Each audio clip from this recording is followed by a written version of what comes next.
안녕하세요.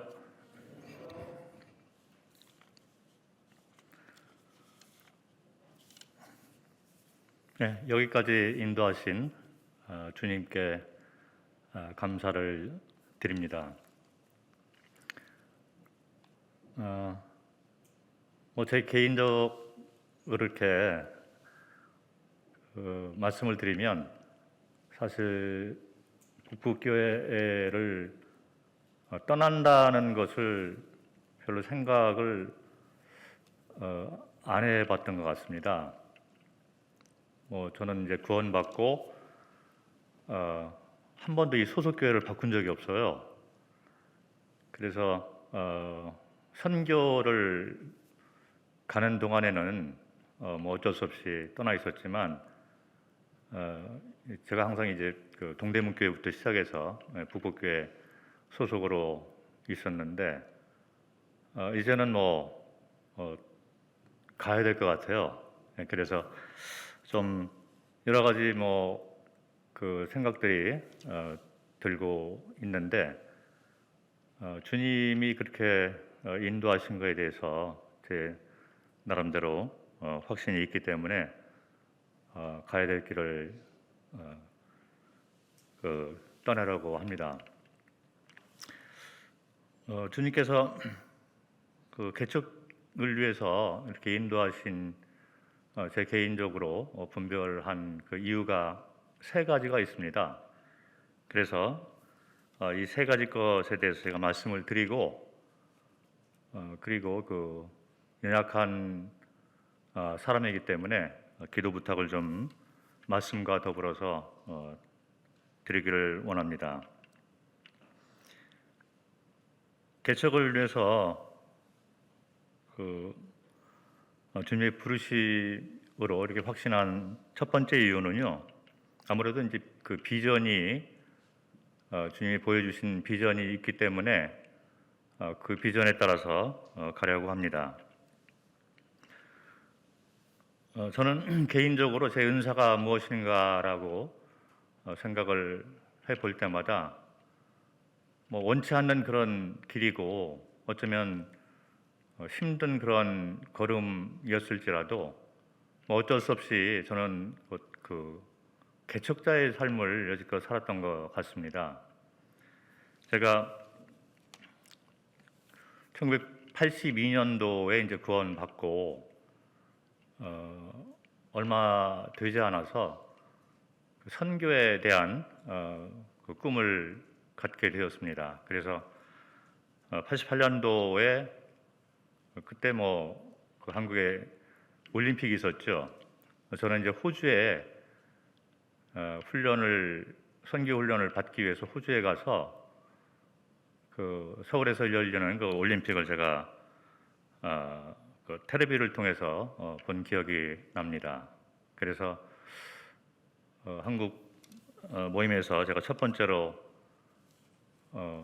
선교를 위해서 이렇게 떠났었는데 제가 선교 갈 때만 해도 다들 반대를 하셨어요. 선배들이 없었고 선교에 대해서 이렇게 전혀 잘 모르시던 그런 때였기 때문에 많은 분들이 이렇게 반대를 하셨습니다. 그런데 이제 그래도 주님께서 인도하셔서 여기까지 왔는데요. 돌이켜 보면 후회가 전혀 안 되고 있습니다. 그리고 제가 선교지에 있을 때 북쪽 치앙마이에서 교회 개척을 하고 교회가 안정되게 이렇게 돌아가고 있을 때 선교지에서 한 14년 정도 있을 때였었는데 아무래도 태국의 그 수도인 방콕으로 가서 개척을 해야 되겠다라는 그 비전이 자꾸 생기더라고요. 그래서 북쪽에 그 당시 3개 교회가 있었는데 물론 많은 연약함이 있었지만 그 현지인들 스스로 이렇게 움직이고 있을 때였거든요. 그래서 제가 다 그냥 내려놓고 그 가족, 저희 부부와 막둥이만 데리고 이제 방콕으로 갔습니다. 다들 반대를 하셨어요. 그리고 이제 육신적으로 볼 때도 사실 뭐 쉽지 않은 그런 그 선택이었지만 그래도 비전에 따라서 다 내려놓고 가게 되었습니다.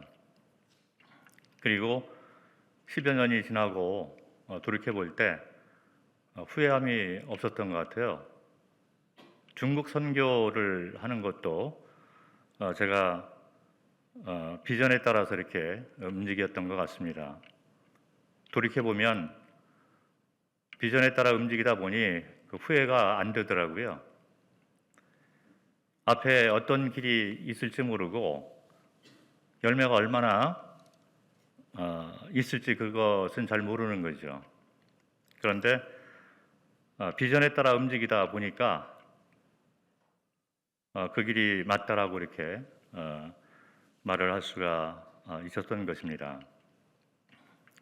제가 이제 선교지에서 은퇴를 하고 한국에 돌아왔는데 사실 선교지에 있을 때도 저도 모르게 이렇게 젊은이들하고 그렇게 친근하게 그 생활했던 것이 기억이 나고 지금 보면 뭐 선교지 열매들이 대부분 이제 저보다 나이가 어리신 그런 성도님들이 대부분이에요. 그리고 선교지에 있을 때부터 제가 한국에 돌아가면 어떤 일들을 할 수 있을까 생각을 해보니 아무래도 선교 쪽으로 제가 훈련도 받고 또 그동안 해왔기 때문에 선교 쪽으로 좀 주님이 쓰시지 않겠느냐 이런 생각을 했는데 그 가운데에서도 젊은 층하고 같이 있었으면 좋겠다라는 생각을 하곤 했습니다. 그런데 한국에 돌아와 보니까 한국의 실정이 사실은 참 그 어려운 현실인 것을 보게 되었습니다. 젊은 세대들이 별로 이렇게 소망이 안 보이는 같은 그런 시대에 우리가 살고 있는 것 같습니다. 그래서 잘 아시겠지만 세상에 사는 것이 그렇게 녹록지 않은 그런 어려움을 가지고 있어요. 젊은이들이 영적으로 보면 오히려 한국이 이제 영적으로 불모지가 돼가고 있는 것이 아니냐. 특별히 이제 교회에서도 또 사회에서도 젊은 사람들 가운데 영적으로 이렇게 올바로 서 있는 것이 참 어려운 시대가 되었다.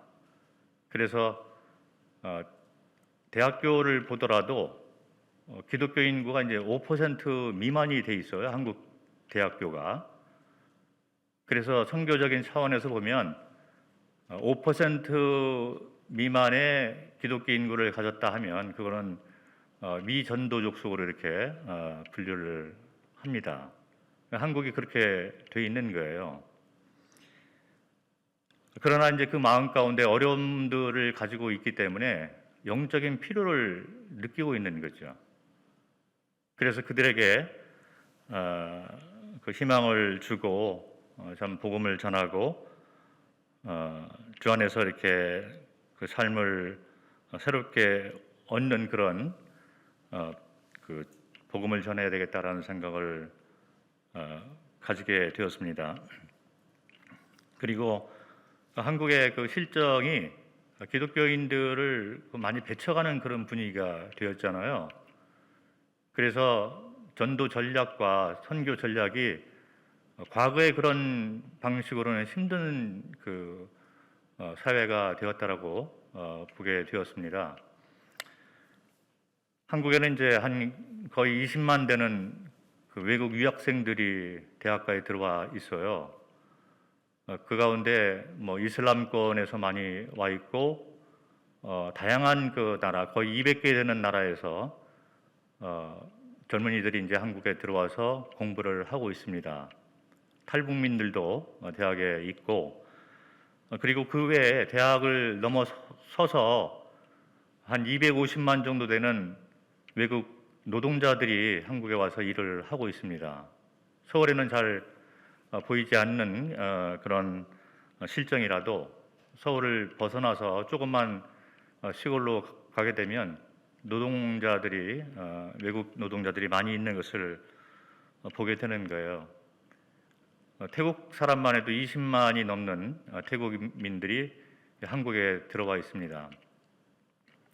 제가 태국에서 한 영혼을 구하기 위해서 얼마나 노력을 하고 기도했던가를 제 경험을 가지고 있기 때문에 한 영혼을 구한다는 것이 참 어렵고 그리고 참 절실한 그런 상황인 것을 누구보다도 잘 알고 있죠.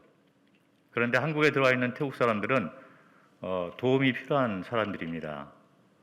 그래서 이제 그들을 향한 그 실제적이고 그리고 열매를 얻을 만한 그런 전략들이 필요한 것이고 누군가 그 일을 해야 되는데 안타깝게도 많은 지역교회들이 그런 거에 대해서 이렇게 좀 아직도 비전을 갖지 않은 그런 교회들이 많이 있는 것이 현실인 것 같아요. 그리고 주님께서 2년 전부터 저에게 그 CBF 선교회를 이렇게 다시 재조직할 수 있도록 길을 인도하셨습니다. 그래서 만 2년 지난 그 상태인데 그 2년 동안에 CBF 선교회가 다시 좀 재조직이 되었습니다. 그래서 지금은 제법 많은 그런 동역자들이 함께하고 있고 물론 많은 그 연약함이 있지만 그래도 뭔가 전도와 선교에 대한 비전을 안고 선교 전략을 세워서 영혼 구원에 참 매진하자 이런 터가 좀 마련되어 있는 것 같습니다. 그런데 CBF는 처음에 과거에는 그 대학 캠퍼스에만 이렇게 초점을 맞춰서 사역을 했었지만 지금은 저희가 그 졸업생들도 많이 있고 그리고 직장이라든지 아니면 외국인들, 유학생들 폭넓게 이제 광범위하게 저희가 사역을 확장시켜 나갈 계획을 가지고 있습니다. 그래서 마침 그 캠퍼스라는 그 용어 자체가 저희가 공문을 다 전국적으로 돌렸지만 캠퍼스라는 그 용어 자체도 과거에는 이제 대학교 캠퍼스를 말했는데 지금은 일반 회사라든지 아니면 대교회라든지 사람들이 모이는 그런 직장 이런 데도 다 이렇게 캠퍼스라는 말을 많이 사용하고 있습니다. 그래서 이 캠퍼스라는 용어 자체가 광범위하게 이렇게 사용되고 있는 그런 실정이죠. 그래서 삼성 그 회사 같은 경우도 평택 캠퍼스 이런 용어를 사용하고 있어요. 그리고 대형교회 같은 경우도 이제 어떤 교회 캠퍼스 이렇게 해서 캠퍼스라는 용어 자체가 특별히 젊은 층이 듣기에는 상당히 그 친밀하게 이렇게 다가오는 그런 용어가 되었습니다. 그래서 저희가 생각할 때 이 CBF 선교회가 참 어려운 시기에 주님께서 이렇게 인도하셔서 재조직되게 하시고 그리고 우리가 주님을 향한 마음과 영혼을 향한 마음이 올바로 서 있으면 그래도 이 사역을 사용하실 수 있겠구나라는 생각이 듭니다. 그런데 좀 안타깝게도 한국 모임들을 바라보면 이와 같은 그 사역에 대해서 비전이 과연 얼마나 이렇게 동역의 마음을 가지고 바라보고 있는가를 생각해 보면 조금 안타까운 마음이 있어요. 아직도 이제 CBF 선교에 대해서 많은 부담을 가지고 있는 그런 지역교회들과 성도님들이 많이 계시고 그래서 이런저런 환경과 또 주님의 인도하심, 필요 이런 걸 바라보게 될 때 제 마음 가운데 이 전도 선교를 마음에 품고 이 비전을 가지고 내가 이제는 북부를 떠날 수밖에 없겠구나라는 결론을 내리게 되었습니다. 그것이 첫 번째 제가 개척을 하게 된 그런 이유이고요. 두 번째 이유는요, 좀 개인적인 이유가 되는데 나름대로 저는 그래도 뭐 세계적으로 알려져 있는 그런 선교 훈련도 전문적으로 받았던 사람이고, 그리고 이제 선교지에서 뭐 몇십 년 동안 이제 선교 경험을 가지고 제가 한국에 돌아왔는데, 글쎄요, 이렇게 말씀을 좀 어떻게 생각하실지 모르지만 제 나름대로 뭔가 배운 게 있을 거 아닙니까? 예, 그래서 후배들에게 좀 이거를 나눠주고 싶은 마음이 있어요. 그런데 그런 터가 마땅치 않은 것을 제가 느끼면서 그냥 이렇게 교회 생활을 그냥 이렇게 하다 보니까 제가 뭐 용어가 좀 이상할지 모르지만 제가 전투력을 좀 잃어가고 있는 것 같아요. 안주하게 되면서 과거에 제가 이랬던 사람인가라는 생각을 자주 하게 되면서, 제가 사실 태국의 치앙마이에서 방콕으로 개척을 나갈 때 그게 가장 두려웠던 그런 상황이었거든요. 치앙마이 북쪽 교회가 이제 일꾼들이 현지인으로 바뀌고, 그리고 스스로도 이렇게 하다 보니 뭐 제가 영적인 큰 일만 이렇게 조언을 해주고 말씀을 전하고, 그리고 뭐 대부분 이제 운동하러 다니고 뭐 이런 일들을 제가 했던 것 같아요. 그런데 그게 너무 두렵더라고요. 이제는 안주하게 되겠구나라는 생각을 하게 되니까 조금 견디기가 힘들었습니다. 그래서 다 내려놓고 이제 방콕으로 개척을 하러 가게 됐는데, 어쩌면 제 개인적인 그런 심정이 그런 것 같아요. 그리고 이제 뭐 육체적으로는 힘들겠죠. 그런데 가지고 있던 그동안 선교지, 선교 훈련 이런 것들을 통해서 배우게 된 영적 원리라든지 이런 것들을 누군가에게 좀 후배들에게 나눠줘야 되지 않느냐. 그것이 제가 마지막 주님 나라 확정을 위해서 이렇게 할 수 있는 일 중에 하나가 아니겠는가, 이런 생각을 합니다. 그래서 가야 되겠다는 생각을 하게 되었고, 세 번째 이유는요, 북북교회하고 연관이 있는 건데, 뭐 다른 분들은 어떻게 그런 말씀들을 받으셨는지 모르겠지만, 저는 북북교회가 리모델링 했었잖아요.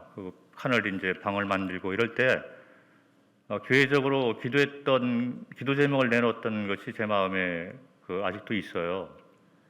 그래서 이 교회가 이제 인원수가 가득 차게 되면 우리는 다른 곳으로 가지 않고 개척을 하거나 분가를 하는 쪽으로 기도 제목을 전체적으로 내놨던 것이 기억이 납니다. 그래서 그것이 참 맞다라고 제가 분별을 해서 아멘을 하면서 그렇게 되어야 되겠다. 그런데 시간이 좀 걸리고 이게 꽉 차 있지만, 그러나 그런 모습들이 이제 안 나오게 되고, 그리고 특별히 주보상에도 2년 전부터 계속 첫 번째 기도 제목으로 나오고 있잖아요. 개척교회에 쓰임받는 교회가 되도록 이렇게 기도하고 있는 거죠. 이게 이제 북북교회 주보에 나와 있습니다. 제가 같이 이제 기도를 하면서 영혼 구원을 위해서 이게 반드시 이루어져야 될 일이다, 이렇게 항상 마음 가운데 담고 있었어요. 사실은 제 마음 가운데 뭐 저야 이제 사역의 경험이 뭐 나름대로 있고 개척이라든지 교회 사역이 얼마나 힘든가를 제가 잘 알고 있잖아요. 이제 나는 뭐 와가지고 좀 편히 좀 있으면서 내가 할 일 좀 하고 이랬으면 좋겠다는 마음이 한편으로 있었어요. 그래서 다른 분들이 좀 나갔으면 좋겠다라는 마음이 있었는데 결국에는 제가 나가게 되는 그런 것으로 주님께서 인도하신 것 같습니다. 그게 이제 세 번째 이유가 돼서 이렇게 제가 그 세 가지 이유를 가지고 이제 개척교회를 위해서 이제 나가게 되었습니다.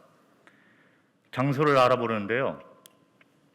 처음에는 이제 그 고려대 그 옆에 기존 교회가 쓰던 그런 장소가 있었어요.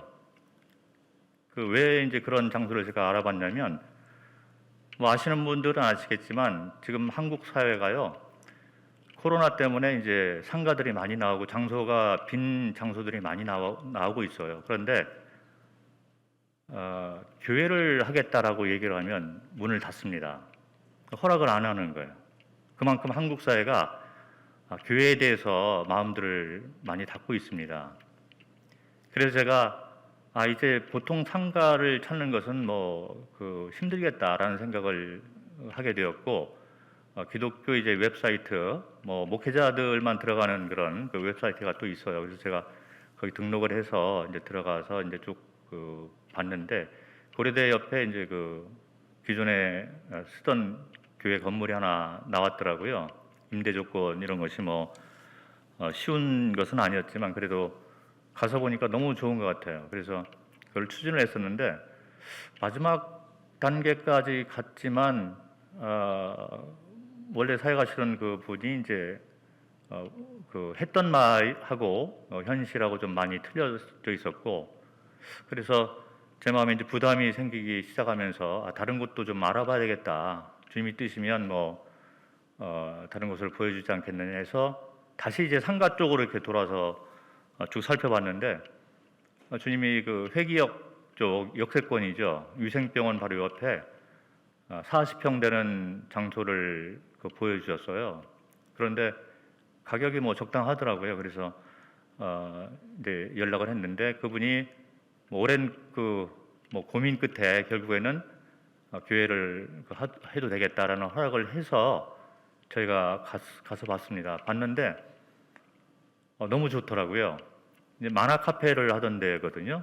그래서 딱 들어가니까 시설 이런 것들이 이제 젊은이들 컨셉에 너무 맞는 것 같고, 요즘에 일반 교회에서도 기존에 이런 그 교회 형태로 안 하고 카페 교회라든지 이런 젊은 사람들에게 다가가기 쉽게 그렇게 이제 그 교회 그 방향을 잡고 나가는 그런 분들이 제법 있어요. 그래서 시대에 맞는 그런 그 인테리어들이 이제 눈에 보였고, 그래서 거기에서 이제 좀 아이디어를 좀 제가 얻어서 뭐 계약을 합시다 했는데 계약이 이제 되었고 여기까지 인도하셔서 장소 문제를 이렇게 두고 볼 때도 주님이 인도하시고 있구나라는 분별을 하게 되었습니다. 제가 뭐 태국에 5군데 그 교회가 있고 또 중국에도 선교 사역을 했는데 태국만 해도 이 장소들이 다 지금 확보가 돼 있어요. 그런데 그때마다 제가 뛰어다녔잖아요. 그러면서 한 교회 한 교회 그 부지들과 건물들을 지어나갈 때 그 간증들이 다 있거든요. 그 제가 경험을 가지고 있기 때문에 교회 시작하고 이렇게 할 때도 교회 그 장소부터 시작해서 주님이 인도하심이 반드시 있어야 된다라고 제가 기도를 했었는데 거기에 대한 응답이 된 걸로 이렇게 분별이 되어져서 감사하고 있습니다. 그런데 이런 제가 이제 개척을 한다라는 소식이 태국에도 전해지게 되니까 어느 날 태국 성도들이 이제 연락이 왔어요. 형제님이 개척교회를 놓고 이렇게 기도가 있다는 소식을 듣고 저희가 뭐 작은아마 헌금을 좀 해서 보내기를 원합니다. 이런 얘기를 하더라고요. 그래서 제가 깜짝 놀랐어요. 아니 보통 이제 한국에서 선교지로 헌금을 하는 것이지 거꾸로 이제 그 선교지에서 한국으로 헌금이 들어온다는 것이 제가 조금 받기 힘들어서 그러지 마라. 요즘 뭐 태국 성도들도 코로나 때문에 어렵잖아요. 그래서 그렇게 하지 말고 거기도 또 한 교회가 그 건물을 재건축하고 있어요. 그래서 그쪽에 이제 더 헌금이 필요하니까 재정적으로는 그렇게 하는 것이 좋겠다 이렇게 얘기를 했는데 제 마음이 너무 좋았어요. 그래서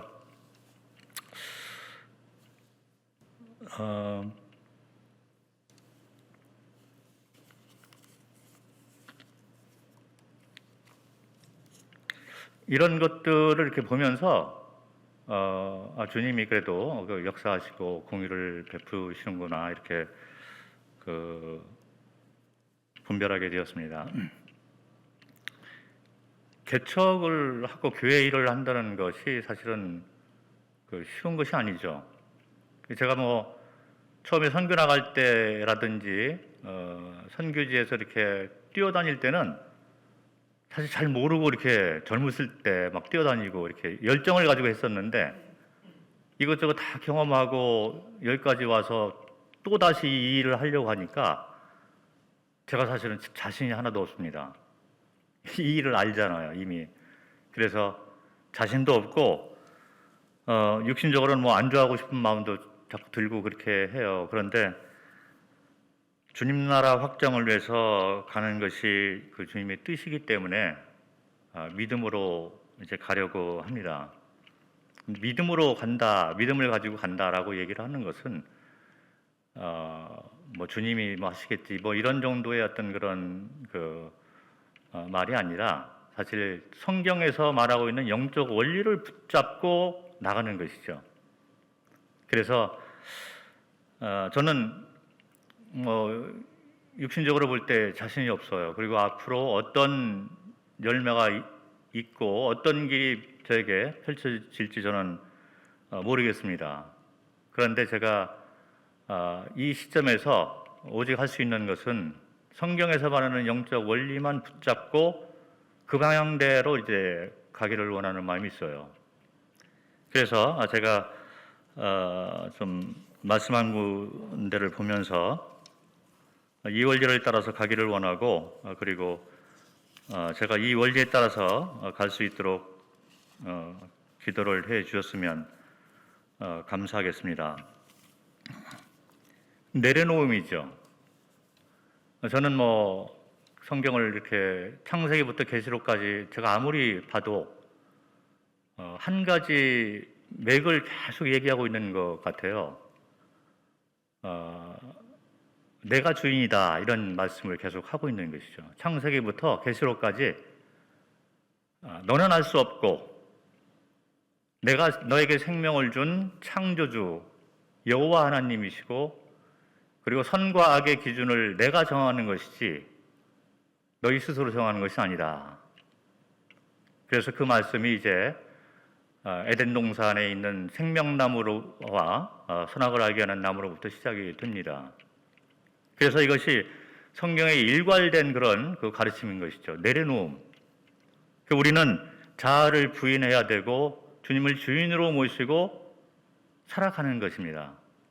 과거에는 우리가 스스로 임금이 되어서 살았던 자들이었는데 그러니까 그것이 반역죄가 되는 것이죠. 그런데 구원받은 성도들은 이제 올바른 주인을 참 주인 되시는 그분에게 돌아가고 그분을 주인으로 모시고 살아가는 것이 성도인 것이죠. 그래서 그 원리대로 살아가는 것이 바로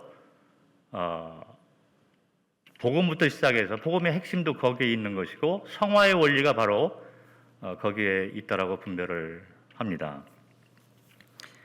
그래서 우리는 우리 안에 있는 우리 자아와 그리고 참 주인 되시는 주님을 주인으로 모시는 이 삶에 대해서 갈등을 항상 하면서 그 영적 싸움인 것이죠.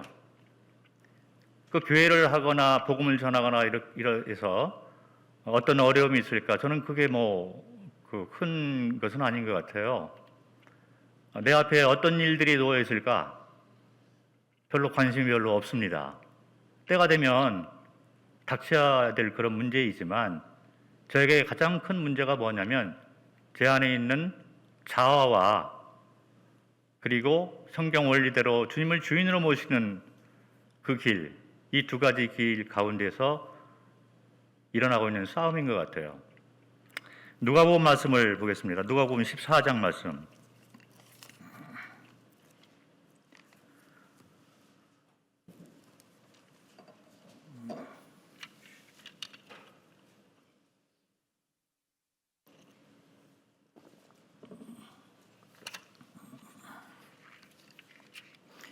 누가복음 14장 25절부터 35절 말씀을 보겠습니다.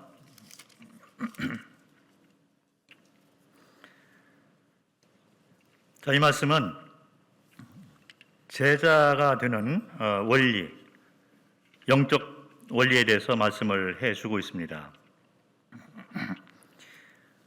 25절에 보면 수많은 무리가 함께 갈새 예수께서 돌이키사 이르시되 무릇 내게 오는 자가 자기 부모와 처자와 형제와 자매와 더욱이 자기 목숨까지 미워하지 아니하면 능히 내 제자가 되지 못하고 누구든지 자기 십자가를 지고 나를 따르지 않는 자도 능히 내 제자가 되지 못하리라.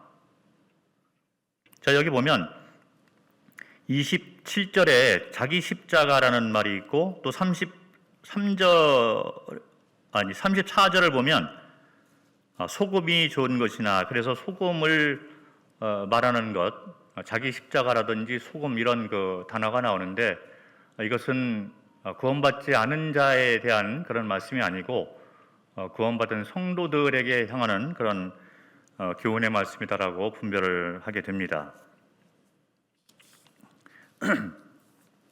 그래서 구원은 받았지만 성도이고 예수님을 따르는 그 무리 가운데 있지만 그러나 참 제자가 되는 삶을 사는 사람들은 그렇게 많지 않을 수도 있는 것입니다. 우리가 제자가 되고자 하는 마음들은 구원받은 성도는 다 가지고 있죠.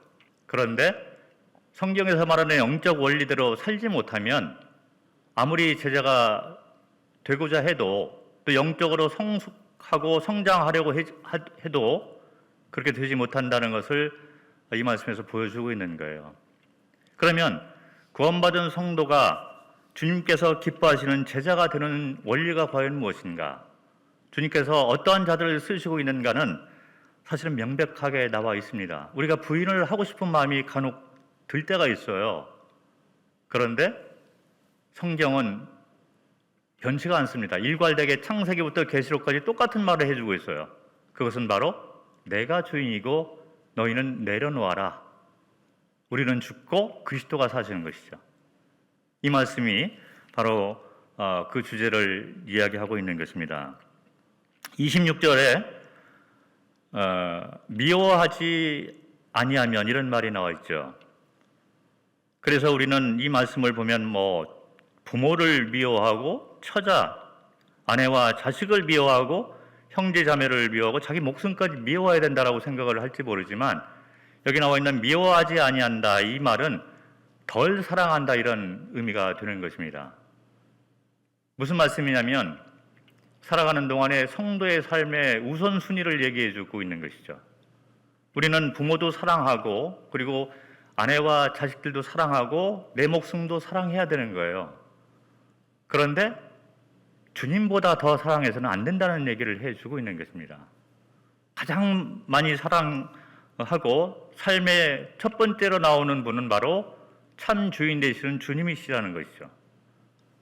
그리고 그 밑으로 이제 부모도 사랑하고 아내와 자식도 사랑하고 형제 자매 목숨까지 사랑해야 된다 이런 말을 해주고 있는 것입니다.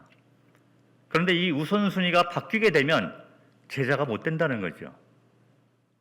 우리는 많은 경우에 우리 자신 때문에 주님의 일을 못하는 경우가 있고 아내나 또 자식 때문에 움직이지 못하는 경우가 많이 있는 것입니다.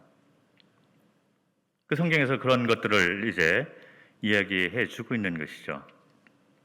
그리고 27절에 보면 연속성에 대해서 말을 해주고 있습니다. 한번 이렇게 내려놓고 끝나는 것이 아니고 구원은 믿음으로 은혜로 한 번 받는 거잖아요.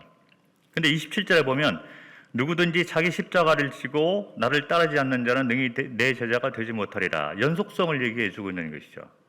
구원은 한 번이지만 그러나 성화의 원리, 성도의 삶은 연속성이다. 지금 내려놨다 해서 이 사람이 계속 내려놓는 것은 아니라는 것입니다. 그리고 어떤 분야에서는 이분이 내려놔요. 어떤 사람은 재정적인 그 분야에서는 내려놓는 그런 형태를 보이는데 자녀 문제에 대해서는 연약한 모습을 보이는 경우가 있는 거죠.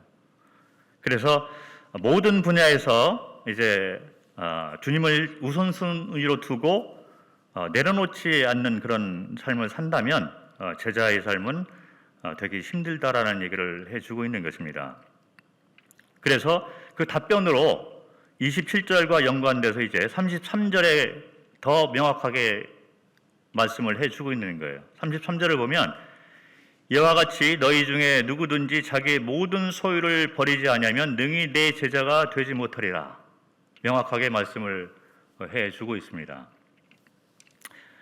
그래서 이것은 성경 여러 군데에서 이제 이 주제를 가지고 우리를 교훈을 해주고 있는데 대표적인 성경 말씀은 이제 갈라디아서 2장 20절인 것이죠. 내가 그리스도와 함께 십자가에 죽었으니 우리는 사실 죽은 자인 것입니다. 그런데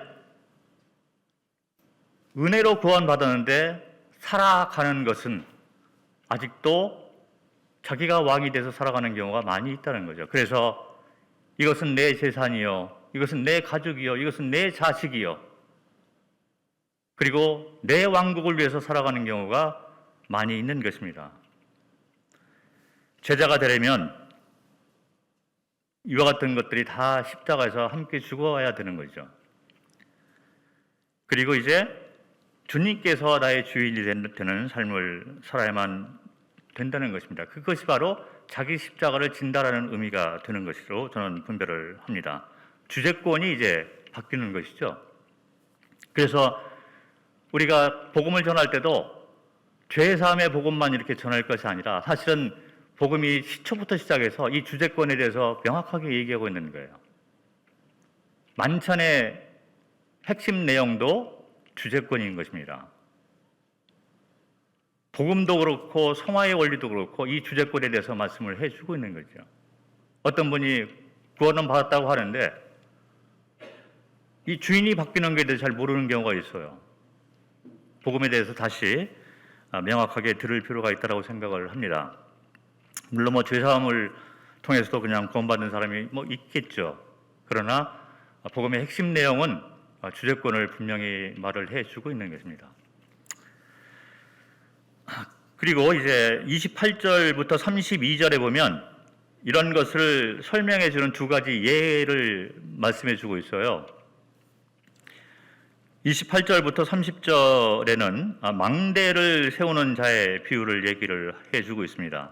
28절 보면 너희 중에 누가 망대를 세우고자 할진대 자기의 가진 것이 준공하기까지에 족하는지 먼저 앉아 그 비용을 계산하지 아니하겠느냐.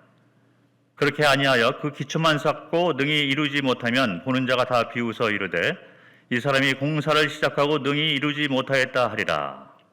망대를 이제 세우는데 지혜로운 자는 자기가 가지고 있는 이 비용이 이 망대를 완성하기에 충분한가를 계산을 해봐야 된다는 얘기죠. 그런데 이곳은 겉으로 보이는 집을 짓는 것이 아니고 우리가 영적 이 집을 짓고 있는 거잖아요. 그래서 나의 삶이 이제 성숙해야 되고 그리고 그 교회를 생각할 때도 영적으로 이렇게 충만하게 세워져야만 되는 것입니다. 그런데 이 망대를 지을 때 이제 비용이 필요한데 과연 우리가 영적 재산이 충분히 있는가라고 생각을 해봐야 된다는 얘기를 해주고 있는 거예요. 그러면 우리가 성도인데 겉으로 보이는 이런 재산을 논하는 것이 아니잖아요. 각자가 가지고 있는 우리 개인이 가지고 있는 영적 재산이 과연 얼마나 있는가를 생각을 해봐야 되는데 얼마나 있는가는 잘 모르죠. 그런데 어떻게 이 영적 비용을 재산을 더 늘리느냐 하는 그 원리는 알아야 될 것 같습니다. 영적 재산을 늘리는 원리가 뭔지 아십니까? 마태복음 19장을 보겠습니다. 마태복음 19장 29절.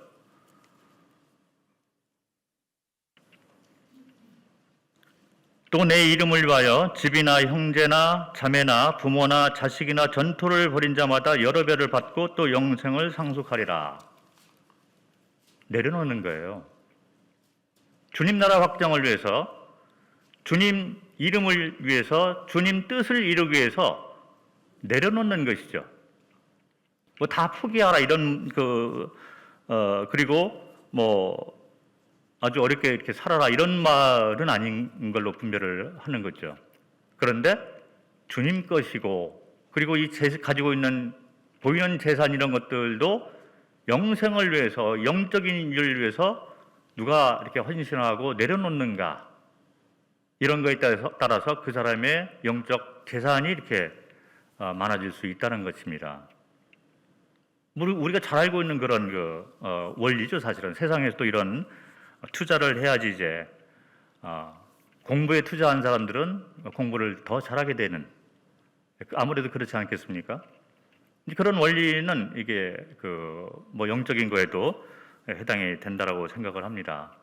제가 태국에서 있으면서 길거리를 이렇게 지나다 보면 집을 큰 빌딩을 이렇게 짓고 있다가 멈춘 그런 데가 제법 많아요. 왜 그러냐면 마약을 파는 사람들이 마약을 팔 때 걸리지 않을 때는 돈이 많으니까 그런 것들을 막 짓는 거예요. 그런데 준공하는 도중에 이제 걸렸습니다. 그러면 자금줄이 끊어져서 그냥 이게 불법으로 돼가지고 그냥 그렇게 멈춰 있는 거죠. 그럴 때 사람들이 비웃는 것을 제법 듣곤 했습니다. 이 사람이 구원받았어요. 그런데 살아가는 것은 세상 사람들과 별 틀리지 않더라. 그러면 옆에 있는 사람들뿐만 아니라 본인도 힘든 거죠. 이 사람이 구원받았다고 하는데 생각하는 거나 추구하는 거나 매일의 삶을 보면 이 세상 사람들이 추구하는 것을 그대로 추구하고 있고 별반 틀린 게 없는 것 같아요. 그러나 교회는 또 가게 되고, 그러면서 세상과 주님을 동시에 붙잡고 살아가고자 하는 그런 모습들이 현대 크리스찬들의 전형적인 모습이다. 요단 동편에 머물러 있기를 원하는 성도. 그러나 성경은 분명하게 말을 해주고 있습니다. 내려놓지 아니하면 너는 내 제자가 되지 못한다. 많은 사람이 나를 쫓을지라도 주님이 쓰시는 사람들은 그렇게 많지 않은 것입니다.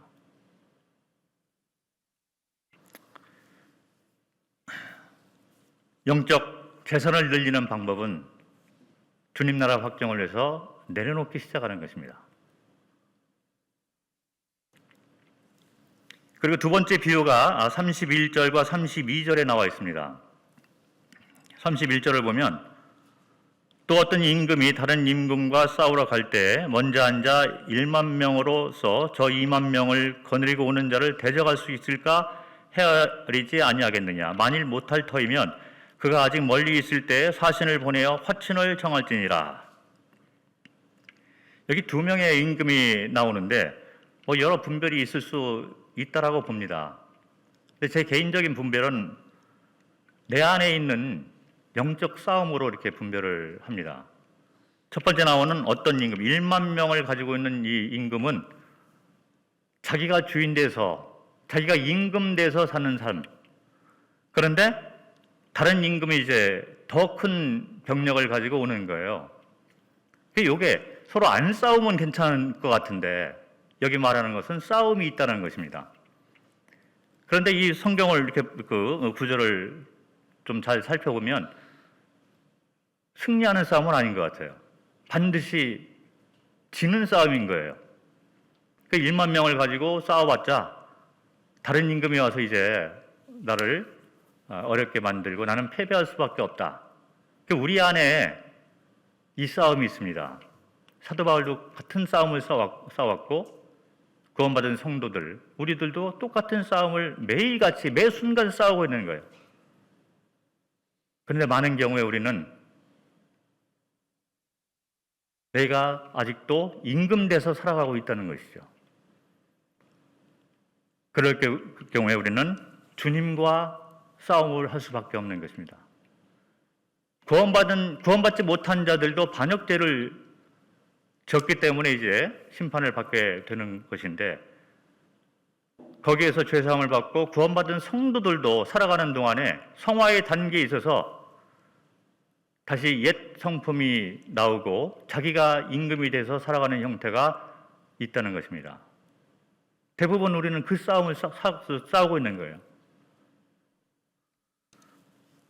요한일서를 보면 5장 4절에 세상을 이기는 자는 하나님을 믿는 그 믿음을 가진 자들이 세상을 이기는 거예요. 그 사실 성경에서 말하는 것은 크리스찬들은 승리를 할 수밖에 없는 그런 사람들이다. 승리는 선포된 거잖아요. 그런데 왜 우리가 실패하는 어려운 삶을 살고 있는가? 왜 크리스찬으로서 소금으로서 짠맛이 없는 삶을 살고 있는가? 바로 우리 안에 있는 이 싸움. 주님을 주인으로 모시지 않고 살아가고 있기 때문에 우리가 패하는 싸움을 살 수밖에 없는 것이다. 로마서 1장 23절에 보면 여러 우상이 나오고 있습니다. 사람들은 창조주를 알매도 불구하고 모른다고 안 했어요.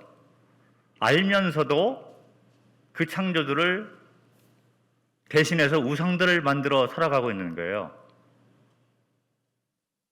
그런데 그 우상 가운데 첫 번째 나오는 우상이 사람이더라. 사람 가운데서도 우리 스스로가 되는 것입니다. 우리는 이 가장 악독한 우리 삶을 실패하게 만든 우리 자신과 계속 싸워나가는 그런 싸움의 연속인 것입니다. 그런데 이 싸움이 내가 주인 돼서 살아가는 그 삶일 것 같으면 반드시 패하게 돼 있다는 거예요.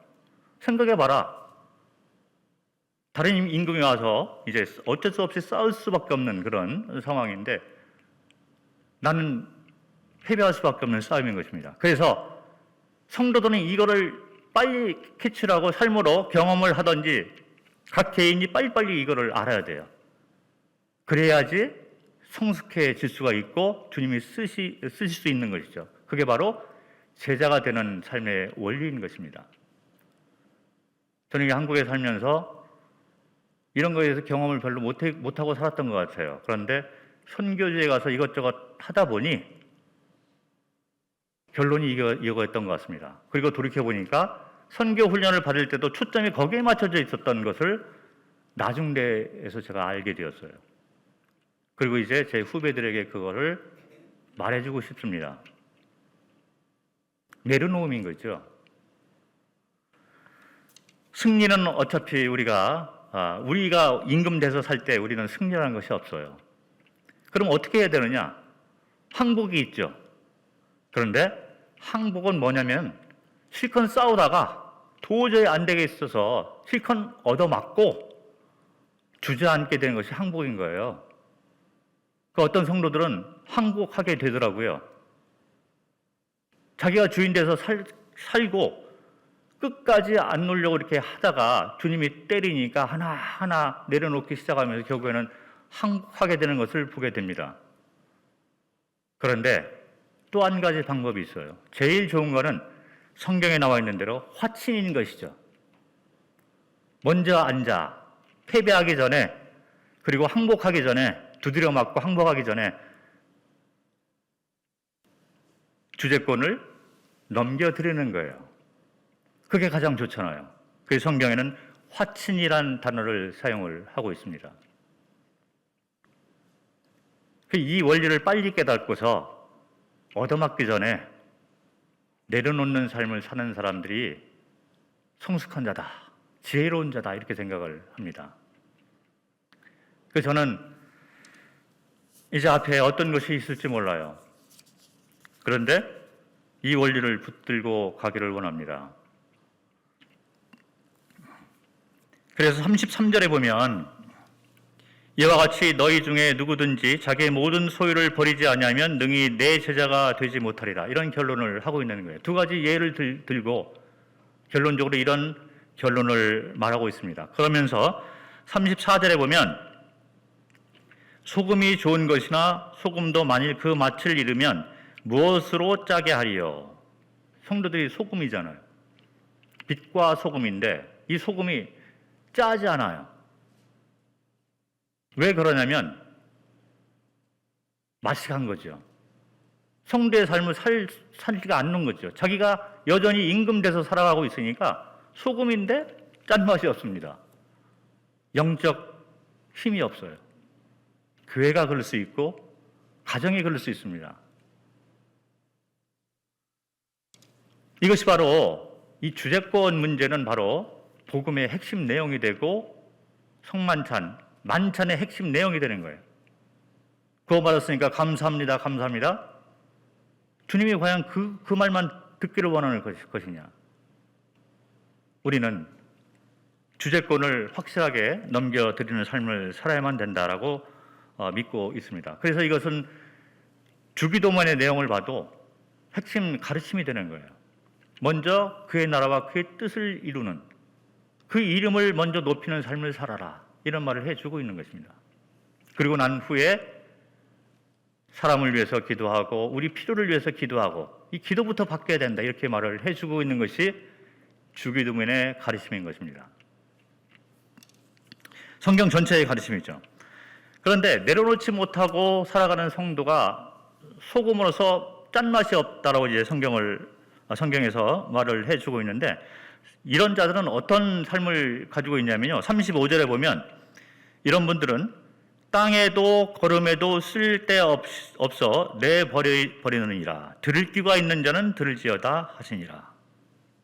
땅에도, 이 세상에도 이런 분들은 잘 섞이지를 못해요.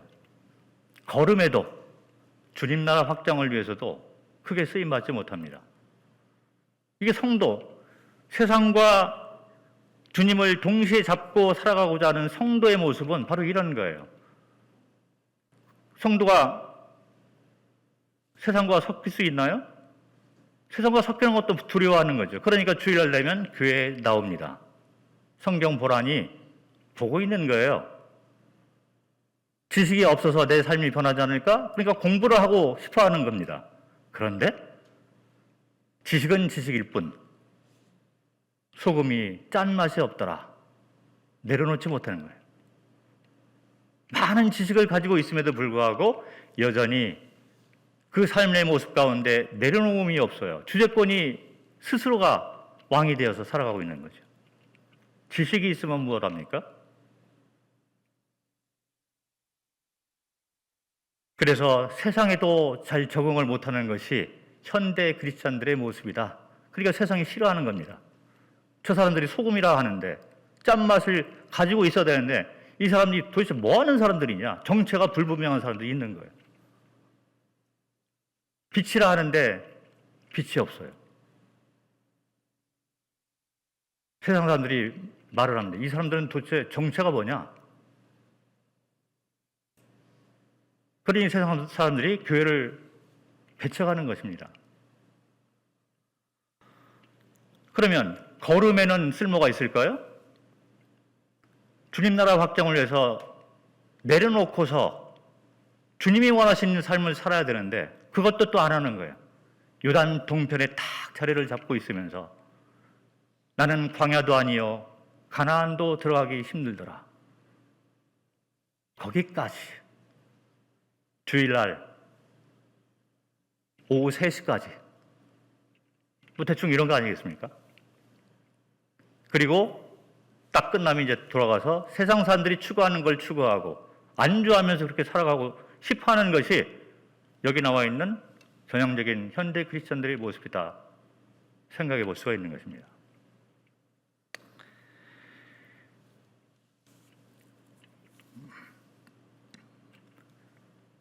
저는 이제 비전을 따라가고 이 원리를 붙들고 가기를 원합니다.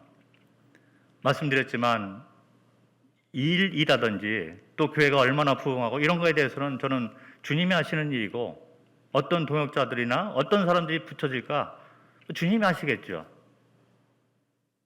사람들은 변할 수 있고 상황은 환경은 변할 수가 있는 것입니다. 그러나 나는 변해서는 안 돼야 되겠죠. 내가 안 변하는 방법은 영적 원리를 따라가는 거예요. 그리고 주님이 쓰시는 데까지 나는 쓰임 받다가 후배들에게 넘겨주면 되겠다라는 생각을 가지고 떠나려고 합니다. 마음 편해요. 그런 면에서는. 근데 육신적으로는 너무 힘든 것 같아요. 그래서 기도해 주시기 바랍니다. 그동안에 제가 서울 북부 성도님들 통해서 너무 큰 은혜와 사랑을 받고 참 많은 것을 배웠습니다. 이번에 청구도 해주시고 지원도 해주시고 참 주님께 감사드리고 그리고 평안한 가운데 이렇게 교회 개척이 진행되고 있는 걸 볼 때 제가 뭐 장로님들뿐만 아니라 성도님들에게 참 감사하는 마음이 있습니다. 그리고 앞으로도 우리가 장소는 틀리지만 계속 서로를 세우고 그리고 좀 험악한 가운데서 주님 나라 확장을 위해서 서로 돕는 그런 동역이 이어졌으면 감사하겠습니다. 예, 말씀을 마치도록 하겠습니다. 감사합니다.